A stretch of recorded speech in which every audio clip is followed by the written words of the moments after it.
Well, I bet you're judging by that clip, intro. I'm in Amazon. I'm not. Just in a little woods called Bluebell Forest. I'm actually in the third forest for anybody that actually knows me, who's grown up with me. Don't know exactly where I am. Just behind garden centre. It's a nice quiet little spot away from dog walkers. You tend to walk past and look at me like I've got two heads because I'm making a video, I'm talking to a video camera. Which, to be fair, it's probably right. Right, today I'm here to discuss the 5 ways a body loses heat. Now, a friend of mine, Karen McGee, lovely lady, and would dear to my heart, up here, further away from my wallet as possible. I love the girl. But yeah, she made a comment on this that I wear. This funny contraption. Well, basically, it's so I can sit down anywhere. Because your body is the hot object. It's the warm. The whole environment around you is cold. And if I sat on this log, which is cold and wet, I'd soon get a wet arse. I'm very, very cold. Very, very soon. Now that is a mechanism called conductivity. Conduction. Basically, where a warm object transfers its heat to a cold object. You being, or should I say in this instance, me being the warm object. Tree trunk being the cold object. That's conductivity, that's conduction. The second one is convection.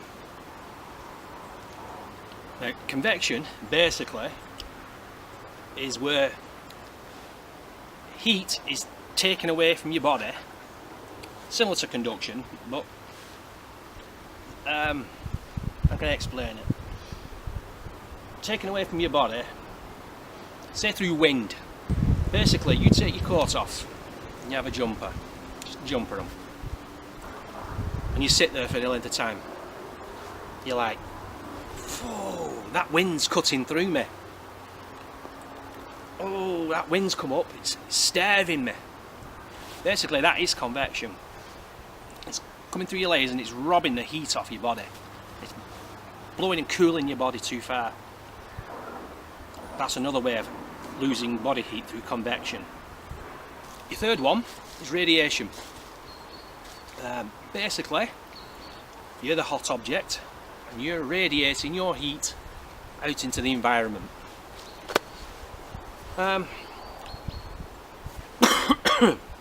When you build a shelter, you build the roof, survival shelter, you build the roof as low to the ground as possible and you slide in with insulation, obviously, because the least gap air that you've got between you, the hot object, and your insulation layer being your roof, the better, because there's less air for your body, which is the hot object, is to warm up, keeps the heat in. You'll have experienced this on winter days when blazing sunshine, but the sun's low in the sky. All day long, that sun is warming up objects around us. You might not think it is, but it is. Some absorb better than others. Tarmac, asphalt floor, roads, trees, everything's absorbing that heat during the day, only gradually. But if there's no cloud cover at night time and there's no clouds, that heat disappears very fast because it's radiating it now. As soon as the sun goes in, it starts to radiate that heat up and the heat disappears fast. And you'll notice if the day's been a very lovely blue sky sunny day in winter time, it's going to be a really frosty night. You'll wake up and there'll be frost on your windscreen in the morning after, because it's radiated its heat fast. It's gone. There wasn't that much heat to start with, because the sun's low in the sky, but it's lost all its heat very, very quickly. Now, on a cloudy day, the sun gets through the clouds in parts, warms the objects up, everything else is warmed, it's absorbed heat, all the objects have absorbed heat, But because of the cloud layer, a cloud cover, it doesn't escape as quick. The cloud acts like a blanket and keeps the heat in. That's radiation. The whole Earth is radiating its heat that it's absorbed during the day out. Now, your body is a radiator, as I've said. When it gets cold, you're the only hot object. And your heat now is being radiated out into the atmosphere. And the main way it gets radiated out the atmosphere, because you've all got pants, unless you've got pants and a coat and all the rest of it, is through your extremities, i.e. your feet, your hands, and your head and your neck. Now,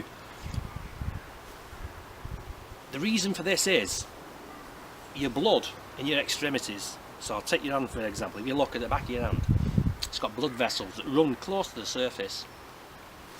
Now, when your blood runs close to the surface, it cools down quicker. That blood then circulates around, goes back into your body and cools you down. The rest of your body is covered with muscle and fat, in my case, fat. But yeah, so it's insulated, the blood vessels. But on the extremities, especially not when you're not even wearing gloves either, it just evaporates, it radiates the heat out, gone fast. It cools it down. Elephants in the African plains, they have big ears. Why? They don't really have good hearing, you know, not brilliant hearing, not exceptional hearing, put it that way. It's the bigger they have, the ears is filled with blood vessels, and when they get hot, they flap them about to cool down, making air circulate over the blood vessels in their ears to cool down. They're radiating. They're trying to radiate the heat out of their body off into the environment, get rid of it. You know, to cool down. Now you can to combat this, you can wear. Have I got them here? Gloves on your extremities, warm shoes and boots on your extremities, and you could even go as far as a scarf. This is a shemag. I always have it in my pocket, and at night time on a cold night, this is invaluable, trust me.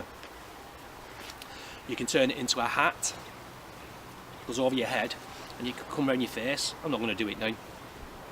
Look them up online, there's plenty of YouTube videos out there showing you how to tie one of these. A lot better than I can do it, but I can do it good enough to do the purpose. The Bedouins in the desert use them, that's where they're from. Because in the desert, you'd be surprised at night time, very, very cold. If you remember back to World War II films, punishment for these in these camps, these soldiers in these camps in the desert, was what's called a metal box. It was metal. I don't forget what they called it, but it was a metal box. Now during the day, metal heats up very, very fast. So it was like a oven in there when the sun was beating down on it.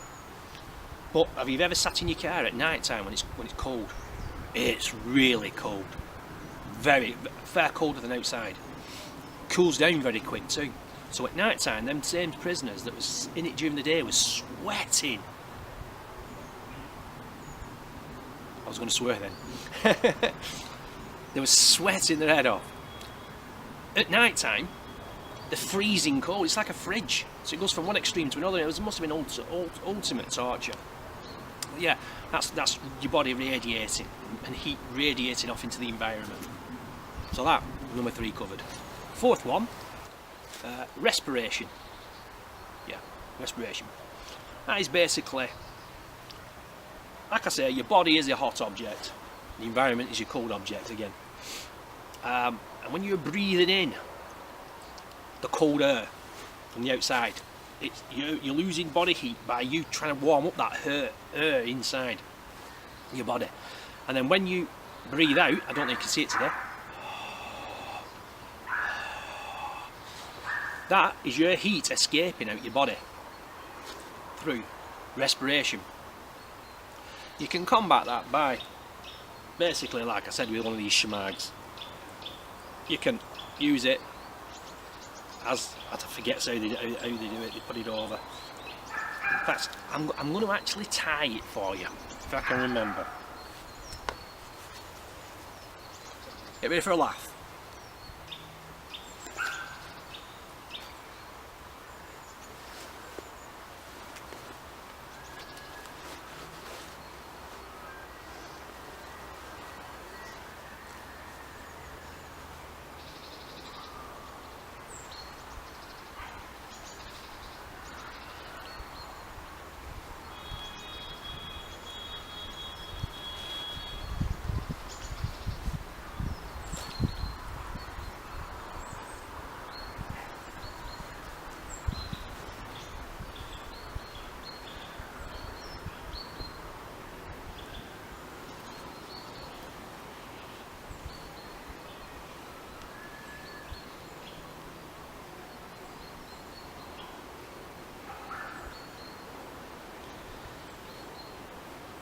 Now this isn't the best one I've ever tied before. I've tied it a lot better than this, but you get the idea.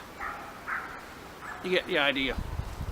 Basically, covers your back, covers your front, your neck area there, covers your head,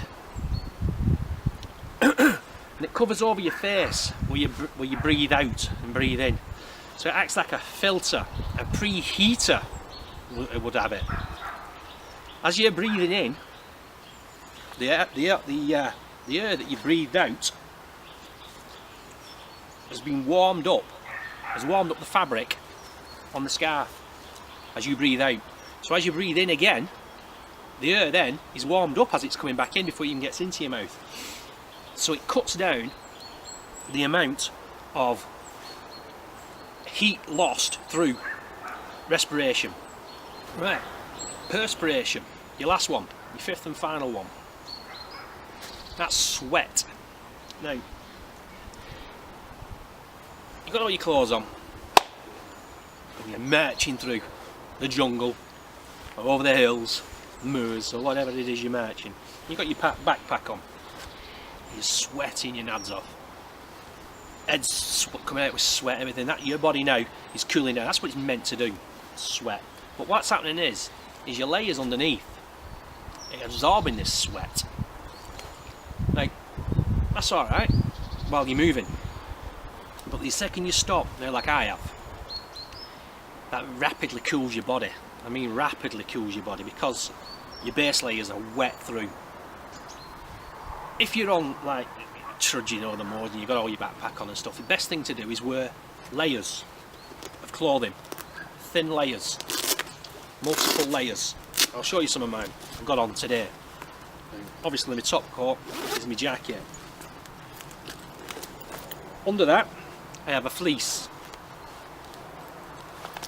fleecy coat. Under that I have a fleecy jumper.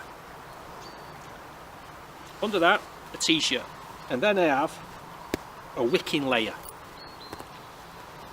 one of those like runners use. It literally takes the sweat, the moisture, everything away from your body, it wicks it away. The rest of them are insulating layers.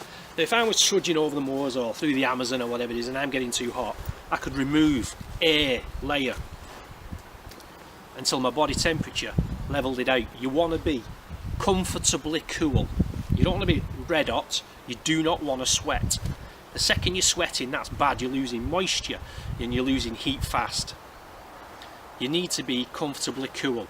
Slow down, remove a layer, put it in your backpack, whatever. Same with your pants. I've got another pair of pants, the jogging running pants under here, as you can see. Another layer, 2 layers. And same with my socks. If, for any instance, I'm overexerting, getting too hot, I can take off a layer, not a problem, and remove a layer. And later on at night time when it gets cold, I can put that layer back on when I've settled down and cooled out. But you do not want to get wet, because your clothing underneath stays wet because you sweat, and that will then, you will freeze. So anyway, right, now that's out of the way, right enough for chatting to you. On one of my other videos, my mate Gaz Bird's Whistle was seemed a bit robbed, because I'd said I'm going to make a brew and I didn't. Well, I did, but I just didn't put it in my video. And he asked me, did I go to Costco or whatever it is? But you know, so today, to please him, I'm going to make a brew, and I'm not going to make a brew on a fire like I normally do or anything like that. I'm going to show you my Kelly Kettle, because I don't know if many people have seen a Kelly Kettle, but you know, it's an excellent object, stainless steel, and it boils water fast, and it's very efficient. I keep it in my camper van all the time. The one I have is, I think they call them a base camp model. It's the big version. But that, I don't, you know, you can get smaller versions that you can carry around that'll do you 1 cup or 2 cups. You can actually carry with you, but I don't have one of them. I had the base camp version. I keep it in my camper van. And basically, the reason why I do that is we've all been out there somewhere, you know, in your camper van or whatever, and you've run out of gas. Well, you don't know that till morning when you wake up in the morning. Now, I don't know whether you're anything like me, but until I've had my brew, I'm not a morning person. I am horrible. It takes me about an hour to wake up, and if I've not had a brew, I'm even worse. You know, so let's say, for instance, your gas is run out, and you don't know that. You wake up in the morning, turn your gas on for your little stove in your camper van. Shit, no gas.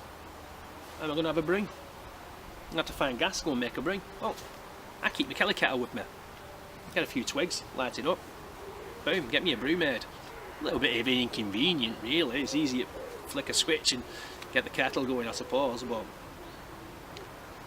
yeah, that's why I always keep my Kelly Kettle in my van. I was talking to a mate of mine, well, me and my mate Gaz, who I'm talking about a minute ago, we'd finished a kayaking session, and everybody's getting changed, and we had a pot noodle, and we were having a brew. I said, come on, get Kelly Kettle out. Boom, we didn't care, I didn't have the camper van that day in the car.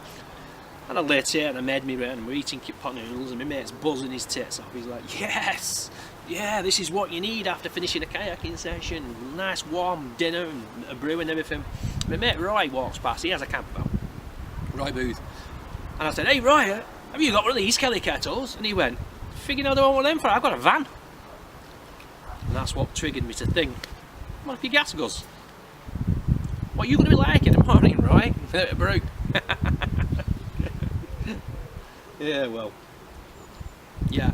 So yeah, that's why I keep my Kelly Kettle with me. I'm going to set it up now. I'm going to have a brew for Gaz because he missed it on the last one. I don't want to rob him. All right, this is for Gaz.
Yes, Carl Simpson, I fetched a flask with milk in it.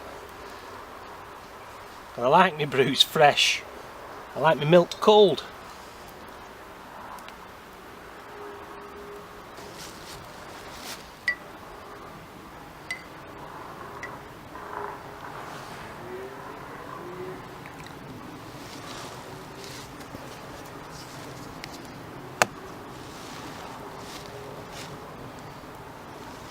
So there you go, Gazbirds for some.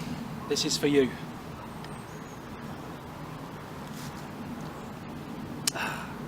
Lovely. So that's it for today. If you've enjoyed today's video, then please like it, share it, subscribe it, tell your friends, tell your colleagues about me, shit, tell your wife about me. Anyway, until next time, I'm going to enjoy this brew. Until the next video, see you on the flip side. Goodbye for now. Ciao.